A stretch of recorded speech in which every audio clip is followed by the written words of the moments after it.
Recently Netflix पर एक movie release हुई है जिसका कॉन्सेप्ट काफी यूनिक है और मूवी का नाम है डोंट मूव। तो मूवी की शुरुआत में आयरिस नाम की ये औरत अपने बिस्तर पर लेटी हुई है और उसके चेहरे पर एक उदासी सी है। उसके पास उसका पति चैन की नींद में सो रहा है। थोड़ी देर बाद वो उठती है, एक ड्रॉर से चाकू निकालती है और बिना फोन लिए घर से बाहर निकल जाती है। वो अपनी गाड़ी लेकर जंगल के रास्ते से गुजर के पहाड़ों की तरफ बढ़ती है और अपनी गाड़ी पार्क करके पहाड़ों पर छोड़ने लगती है। सबसे ऊंची जगह पहुंचने पर वो अपने बेटे का टॉय बोट निकालकर अपने बेटे की याद में बनाई गई जगह में रख देती है और अपने बेटे की फोटो को देखती है। फिर एक पेड़ पर उसके अधूरे नाम एम को तराशना शुरू करती है। उसको एक अजीब सी आवाज सुनाई देती है, लेकिन वो सिर्फ हवा होती है। जंगल और आसमान को देखते हुए वो अपनी मुट्ठी बंद करती है और अपनी लाइफ को खत्म करने की सोच में डूब जाती है। तभी वहाँ एक आदमी रिचर्ड आता है। रिचर्ड आयरिस से उसके बेटे की याद में बनाई गई जगह के बारे में पूछता है, पर आयरिस बात नहीं करती। ऊपर से नीचे देखते हुए रिचर्ड मजाक में कहता है कि अगर वो छलांग लगाने की सोच रही है तो कम से कम अपना नाम तो बता दे, लेकिन आयरिस चुप रहती है। रिचर्ड अपनी जिंदगी की बातें करना शुरू करता है कि कैसे वो कॉलेज में अपनी गर्लफ्रेंड क्लोई के साथ एक एक्सीडेंट का शिकार हुआ। वो बताता है कि उसके साथ लड़ाई हो रही थी और वो अपनी आखिरी बातों पर अफसोस करता है। आयरिस उससे माफी मांगती है।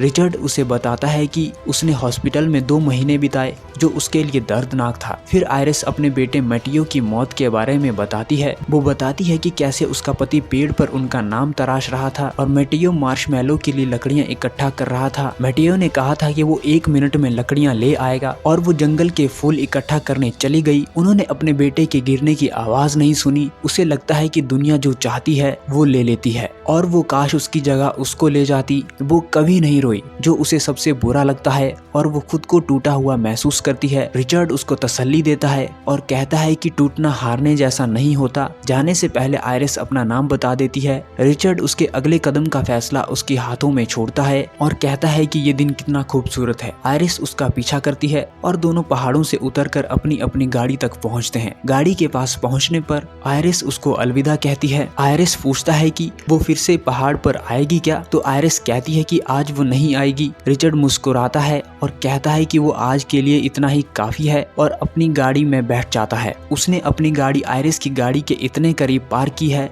कि आयरिस को अंदर जाने में दिक्कत होती है। ये देखकर रिचर्ड अपनी गाड़ी से निकलता है और एक अजीब सी छतरी लेकर उसके पास आता है। आयरिस पूछती है क्या वो बारिश के लिए है। फिर वो छतरी का निचला हिस्सा उसके पेट में घुसा देता है, जिससे बिजली निकलती है। आयरिस बेहोश हो जाती है। रिचर्ड उसके हाथ पांव बांधकर उसको अपनी गाड़ी के पिछले सीट पर रखकर निकल जाता है। जब आयरिस होश में आती है वो घबरा जाती है और अपने स्मार्ट वॉच के जरिए अपने पति को फोन करने की कोशिश करती है। रिचर्ड ये देख लेता है और कहता है कि यहाँ सिग्नल नहीं मिलेगा। आयरिस कहती है कि उसका पति उसकी तलाश करेगा और रिचर्ड को ये सब करने की जरूरत नहीं है। रिचर्ड कहता है कि ये बात उसने पहले भी कई औरतों से सुनी है और वो कहती है कि उनके बच्चे हैं, वो एक माँ है, पर उसको फर्क नहीं पड़ता। फिर वो एक टॉय बोट उसके पास रख देता है। आयरिस चाकू निकालकर अपने हाथों की रस्सी काटना शुरू करती है। उसका ध्यान हटाने के लिए वो क्लोई के बारे में पूछती है, पर वो आयरिस से उसके बेटे का नाम पूछता है। आयरिस बताती है कि उसका नाम मैटियो था। आयरिस पूछती है क्या क्लोई खूबसूरत थी, तो वो कहता है कि हाँ, और आयरिस उसकी याद दिलाती है। आयरिस पूछती है वो उसके साथ क्या करने का इरादा रखता था।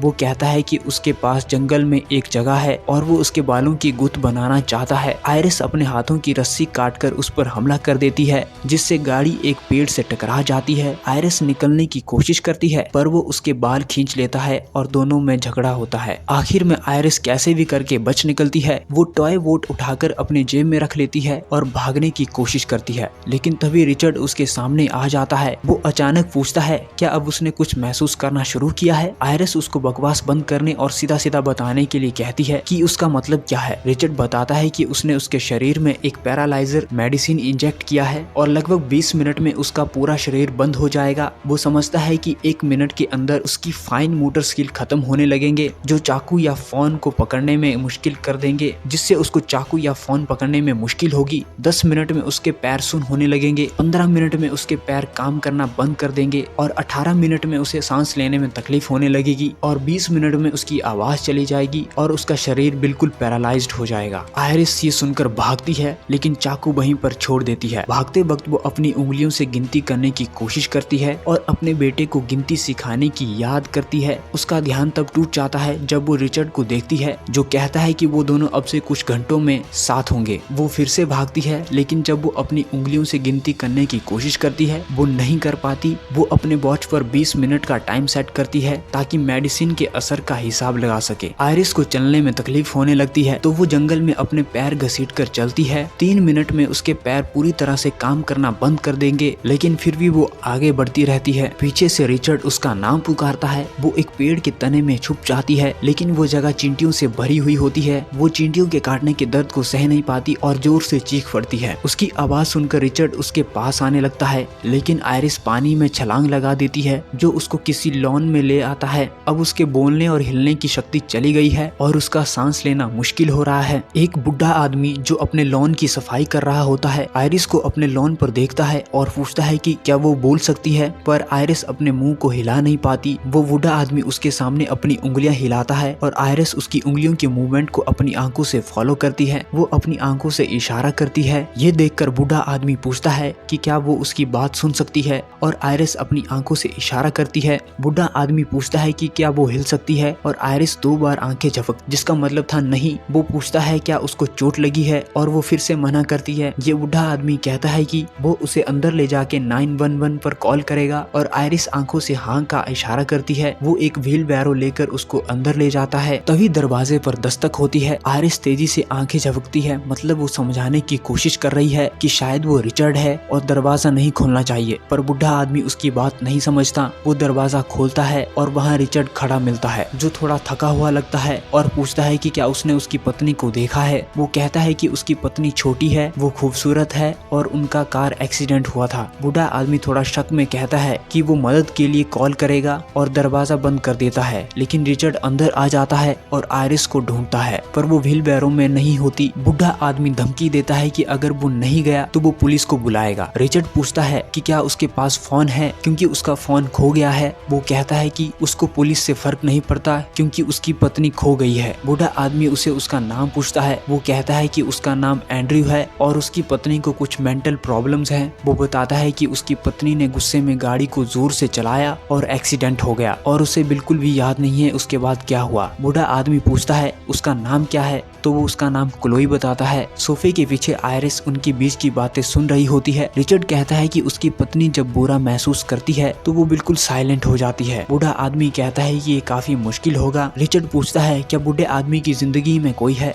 बूढ़ा आदमी अपनी पत्नी के बारे में बताता है जिसे हार्ट अटैक हुआ था और दोनों अपनी पत्नी की हेल्थ पर ध्यान नहीं दे पाए थे। रिचर्ड कहता है कि दुनिया जो चाहती है वो ले लेती है, जो पहले आयरिस ने उससे कहा था। बूढ़ा आदमी पूछता है क्या वो अपनी पत्नी से प्यार करता है तो वो कहता है कि हाँ। जब बूढ़ा आदमी आखिर में रिचर्ड को आयरिस के बारे में बताने वाला होता ही है तभी रिचर्ड के पॉकेट में उसका फोन बजता है। बूढ़ा आदमी फिर से शक करता है और बूढ़ा आदमी उससे कहता है तुमने तो कहा था कि तुम्हारा फोन खो गया है। रिचर्ड अपनी डिसओरिएंटेशन का इल्जाम लगाता है और बूढ़े आदमी से पूछता है वो क्या कहने वाला था। रिचर्ड अब सीधे बूढ़े आदमी से पूछता है कि आयरिस कहाँ है। बूढ़ा आदमी माफी मांगता है और कहता है कि वो गार्डन के शेड में है, पर रिचर्ड उस पर विश्वास नहीं करता और उसको फोन देने के लिए कहता है। जब रिचर्ड का ध्यान नहीं होता तो बूढ़ा आदमी इस मौके का फायदा उठाता है और उसे शेल्फ में धकेल देता है। जब बूढ़ा आदमी पुलिस को कॉल कर रहा होता है रिचर्ड उस पर हमला करता है और दोनों में झगड़ा होता है। जब रिचर्ड नीचे होता है वो एक चाकू उठाता है और बूढ़े आदमी का ध्यान भटकाने के लिए कहता है कि उसके काम उसकी पत्नी को कैसा महसूस कराएंगे। जब बूढ़ा आदमी उस पर हमला करने वाला होता है